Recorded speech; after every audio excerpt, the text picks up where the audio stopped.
So we're going to start by looking at the short answer questions. That's question 1, 2, 4 and 5. And you'll know if your students are taking this secure mark that for summer 2019 and beyond, all of these questions are assessing the first assessment objective AO1, which is our identify and interpret assessment objective. Candidates are looking for information which could be implicit but also explicit information, and that's important to notice in the answers to these questions. The key thing to say about the answers to these questions, and I'd always remind the examining team of this because they need to look out for it when they're marking answers, is that the main reason candidates don't achieve marks in these answers is if they've answered on the wrong lines from the extract. I would always say the best advice to give students is to highlight the lines in their answer booklet and make sure that they're reading the question very carefully, particularly for questions 4 and 5, where they're asked to interpret the information a little bit more than they are in questions 1 and 2. So we'll start by having a look at question 1. For this particular cohort of students who've taken the paper and the standard that I'm going to be presenting to you, these candidates have been very well prepared for this secure mark. And in the case of these candidates, they've all achieved the full 6 marks that are available across the 4 questions. So normally I would exemplify a standard where there may be a 0 or a 1. But in this case, we'll just look at a range of answers and explain why those candidates have achieved those marks. So it's not applicable in this case, but I would normally share that with you. So question 1, this is where I'd remind examiners, have a look at your answer question booklet, answer booklet and source material. And the question asks from lines 5 to 7, identify 2 ways that people earned money. Again, I'd make sure that they are highlighting those lines on their own source booklet so that they make sure that the answers are in the lines that have been selected. That's particularly important. The lines are, so it had nothing to do with them. Our people had lived off the land and counted on cotton picking and hoeing and chopping seasons to bring in the cash needed to buy shoes, clothes, books and light farm equipment. It was when the owners of cotton fields, and then the line ends at that point. The range of answers in the mark scheme, and again I'd point those out to examiners, are lived off the land, cotton picking, hoeing with or without season is acceptable, chopping with or without season is acceptable as well. So the first script that we looked at identifies cotton picking, and it also identifies hoeing and chopping in the second part of the answer. So they've actually achieved 3 marks out of 2, although only 2 are available. They didn't need to say chopping as well, but that's perfectly acceptable. It's fine that they haven't put hoeing season or chopping season. They are acceptable for a mark. For AO1 questions, we want candidates to achieve marks. We want them to be getting the marks, the full 6 marks available across these questions. That can make a difference to their overall mark. The second answer also selects cotton picking and hoeing. The most efficient students do select the first correct answers they come to, and they can then move on quickly to the next question and get on through working through the paper. So cotton picking and hoeing, which are perfectly acceptable for 2 marks.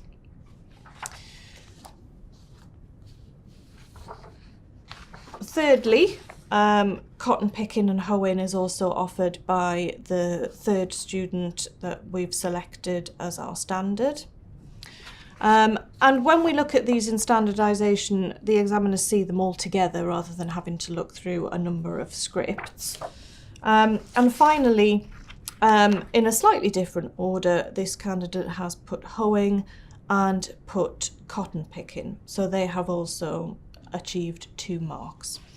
It doesn't matter that this candidate's put the words in quotation marks, doesn't matter if they haven't, they're still achieving 2 marks.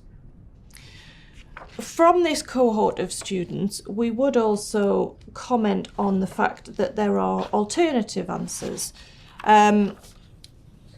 This particular candidate's given cotton picking and written hoeing and chopping season.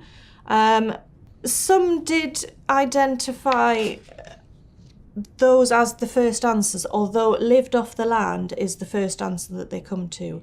I think perhaps the reason that students didn't identify this was just maybe that they weren't sure that that was a concrete way of earning money. Maybe they saw it as more of an abstract concept than something that people were actually doing.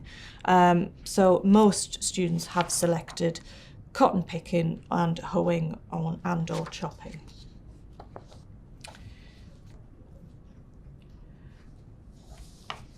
So you've seen the standard for that particular question. Again, normally I would give you where an incorrect answer has been given or where only one answer has been given. But for this cohort of students, they've been very well prepared and they all achieved 2 marks. Question 2, moving on to that one, asks candidates from lines 27 to 29, give 2 items that families could exchange their food for. The lines are, our playmates' families exchanged their unwanted food for sugar, coal oil, spices, potted meat, Vienna sausage, peanut butter, soda crackers, toilet soap, and even laundry soap. Again, students who are very efficient in their use of time will pick the first 2 answers that they come to in those lines. The first response, for example, does pick the sugar and spices. Perhaps they weren't quite sure what coal oil was and maybe thought I'll stick with sugar and spices because that seems to be something that I know, and does achieve 2 marks for that response. Candidate 2 has selected sugar and toilet soap, which is an alternative answer, and achieves 2 marks again for that particular response. They have crossed out an answer previously, but they've replaced it with a new answer, and in that case, that's the answer that we would accept.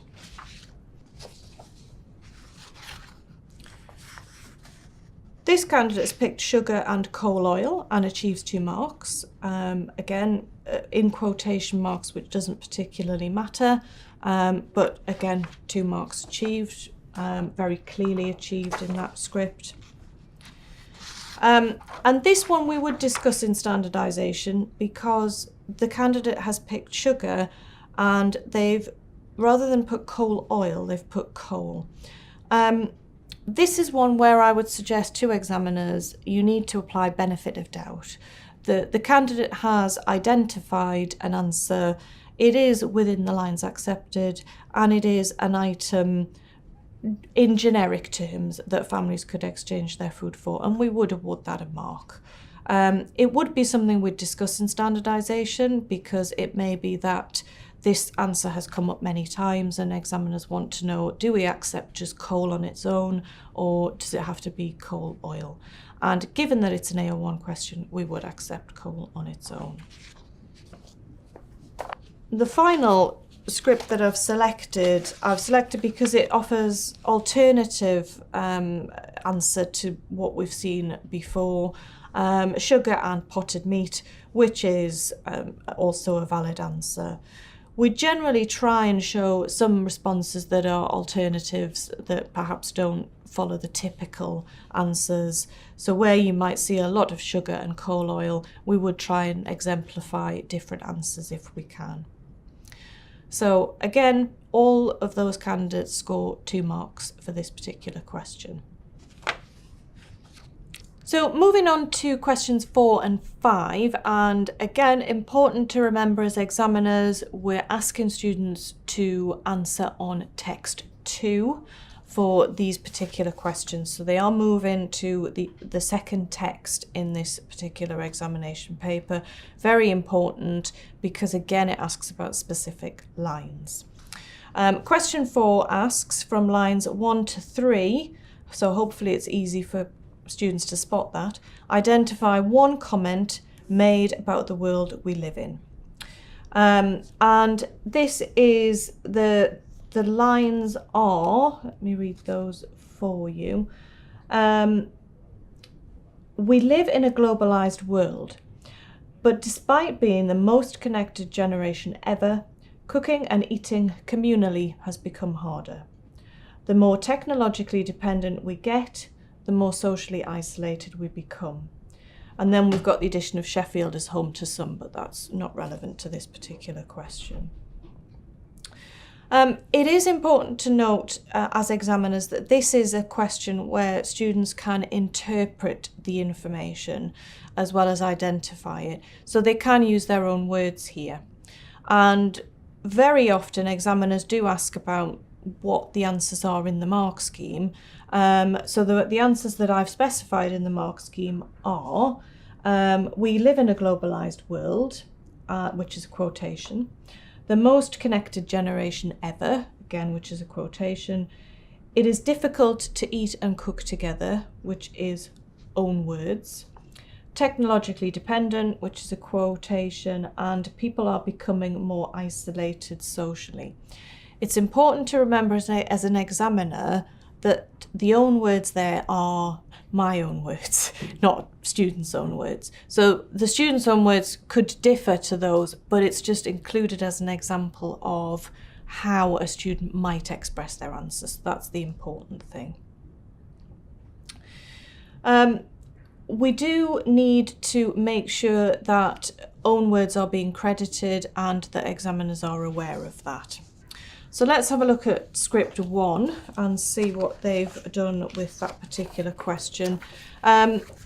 This student has just specified globalized, and again there may be questions asked by the examining team. If a student just says globalized rather than says we live in a globalized world, which is the quotation that you've given, would we accept that as an answer?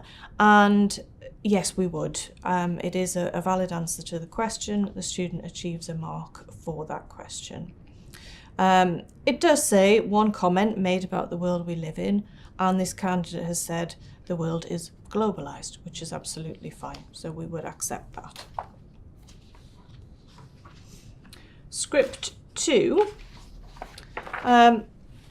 This candidate has added a little bit from what the first one has done and put globalized world as a quotation, and again that achieves a mark. It's an acceptable answer in order to achieve their first mark on question 4. Script 3, as with script 1, has just put globalized. Again, very efficient, these candidates, in their use of time. They've just moved on to question 5, got on with the paper. Good efficient use of time and selection of information there to achieve this particular assessment objective. The last two candidates do the very same thing and quote the answer as it is identically in the mark scheme. They've picked that quotation, we live in a globalized world, as has candidate script 5. They have put we live in a globalized world. The fact that script 5 doesn't put the quotation in quotation marks is not a negative. There's only one mark available. We want to credit where credit is available there. So we'd hope that all candidates would achieve a mark for question 4 and that they're able to do that, and hopefully your students will be able to do that as well. Finally, as our short answer questions, we'll talk a little bit about question 5. Question 5 asks candidates from lines 32 to 34, identify one place the volunteers come from. Various answers seen here, and the relevant lines are, It is run completely by volunteers, some of whom are students from the University of Sheffield and members of Sheffield Alcohol Support Service, SAS in brackets, and Camarados, a peer support group dedicated to ending social isolation. It offers a neutral space in which, and that's the end of the lines.